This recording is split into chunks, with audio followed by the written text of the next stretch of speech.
Comment négocier son salaire ou le renégocier avec quelques petites astuces et conseils, c'est ce que nous allons voir ensemble. Pour commencer, on va démarrer par les fondamentaux. Pourquoi négocier son salaire? Plus vous aurez un salaire important, plus vous aurez un pouvoir d'achat qui sera en hausse et du coup ça aura un impact sur votre qualité de vie. Et aussi, ça aura un impact sur votre estime de vous et du coup sur votre perception de votre valeur professionnelle. Donc déjà, c'est très avantageux de négocier son salaire. Il faut savoir que 70% des employeurs, ils s'attendent à négocier le salaire avec un candidat. Et parfois, c'est même jusqu'à plus 10 ou plus 20% qui est possible. À titre d'exemple, si vous obtenez une augmentation de 3 000 euros par an, sur 10 ans, ça représente tout de même 30 000 euros. C'est énorme. Et surtout, le principal, c'est que si on ne demande pas, on n'a pas. Du coup, la première étape pour négocier son salaire, c'est d'arriver à se persuader qu'il faut aborder ce sujet et être offensif avec son employeur. Maintenant, on va regarder sur les choses à préparer avant de démarrer sa négociation ou sa renégociation salariale. La première chose à faire, ça va être déjà d'évaluer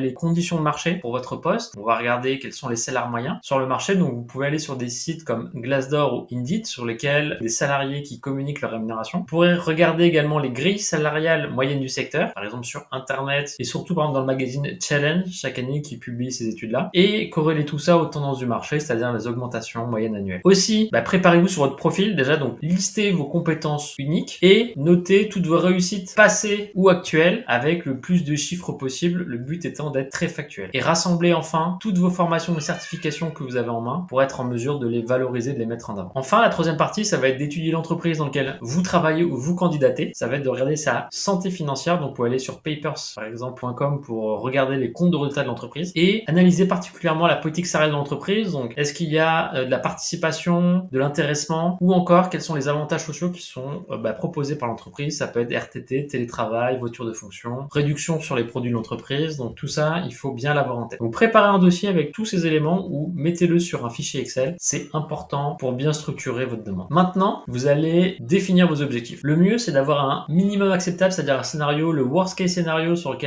vous êtes prêt à accepter la proposition de l'entreprise dans le cadre d'une candidature. Et il faut avoir un objectif idéal sur lequel vous allez être une base de négociation sur lequel vous allez négocier. Donc ça va être votre objectif idéal. Et enfin, un objectif cible qui va être un chiffre intermédiaire entre le minimum acceptable et l'objectif idéal sur lequel vous avez le plus de chances d'atterrir. Pensez également à tous les autres éléments que vous pouvez négocier en complément. Ça peut être des jours de télétravail, éventuellement des RTT supplémentaires, le financement de formation et aussi ça peut être s'il n'y a pas moyen d'améliorer votre fixe, ça peut être des primes sur objectif, augmenter la partie variable supplémentaire ou encore la participation de votre employeur à l'obtention d'une voiture de fonction. Maintenant, il y a deux moments clés dans lesquels vous pouvez négocier avec votre employeur. Déjà, ça va être à l'embauche lorsque vous candidatez. Vous avez un premier entretien avec le RH dans lequel il va vous demander vos prétentions salariales. Et ensuite, une fois que vous aurez terminé les entretiens, si jamais vous êtes embauché, là, l'employeur va faire une proposition sur laquelle vous êtes en mesure, du coup, de discuter avec. Et également, si vous êtes en poste, il y a les évolutions salariales annuelles qui souvent ont lieu entre février et mai dans les entreprises, dans lequel vous avez un entretien annuel. Alors parfois, il y a un entretien annuel qui est basé sur vos résultats et un qui est basé sur la rémunération, mais parfois tout est mutualisé dans un seul point. Du coup, ça va être le moment pour vous de parler de votre augmentation salariale. Par contre, il y a des périodes qui sont un peu plus compliquées pour négocier parce que justement, donc dans ces évolutions salariales annuelles, les entreprises ont des budgets qu'elles vont allouer entre tous les collaborateurs. Et du coup, en dehors de ces périodes budgétaires annuelles, parfois c'est un peu plus compliqué, mais il faut pas se dire que c'est impossible. Surtout si vous avez d'autres propositions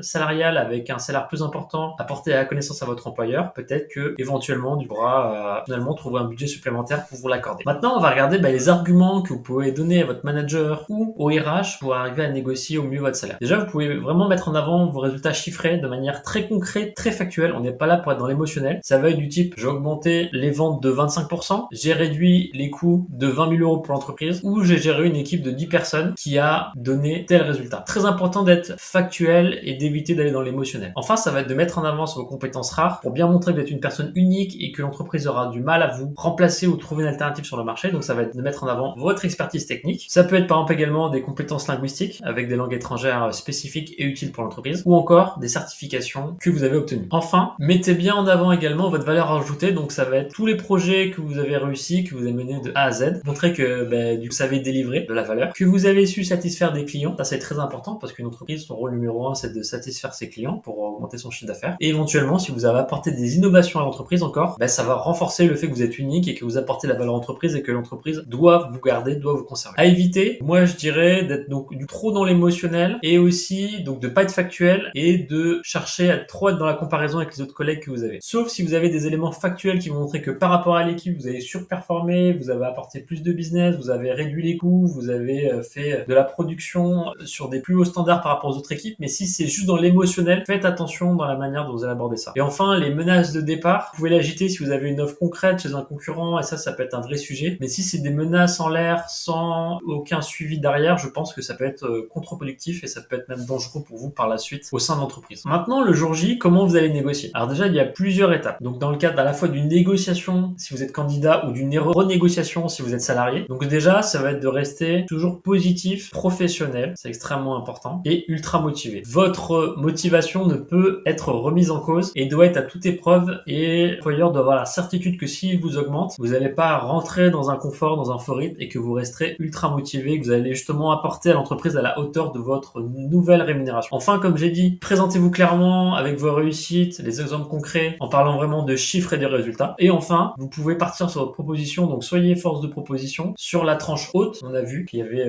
3 niveaux de salaire que vous devez préparer en amont, et du coup, partez sur la tranche haute, sachant que parfois il y a un peu de discussion, de négociation, et peut-être que vous ne pourrez pas obtenir 100% des choses que vous souhaitez. Une fois que vous avez fait votre proposition, ne parlez pas trop, ne restez pas trop longtemps non plus en justification, parce que parfois quand on parle trop, des fois on peut être un peu maladroit et donner des mauvais arguments. Laissez un peu un temps de silence et laissez la personne en face de vous revenir vers vous, vous faire un retour par rapport à votre demande. Si jamais directement il y a des objections, écoutez-les, prenez des notes, montrez-vous donc toujours positif et ferme, mais en montrant voilà une certaine flexibilité. Enfin, ça peut être intéressant de présenter du coup vos arguments sous la forme suivante: au vu de mes résultats pour l'entreprise, ou encore si vous pensez que votre salaire est inférieur au marché, vous pouvez dire: le marché actuel valorise mon poste à tel salaire, et d'être très factuel. Il est également possible de proposer de travailler ensemble pour trouver une solution, parce que parfois en fait votre manager lui-même il n'a pas l'enveloppe pour vous augmenter, même s'il aimerait bien le faire. Du coup, il doit demander l'accord à la fois à son management, à la finance et également RH. C'est important de lui donner le maximum d'arguments pour qu'il puisse ensuite négocier en interne. Maintenant, on va voir un peu plus précisément comment gérer les objections. Par exemple, si au cours de l'année vous demandez une augmentation salariale et qu'on vous dit c'est pas le moment, vous pouvez répondre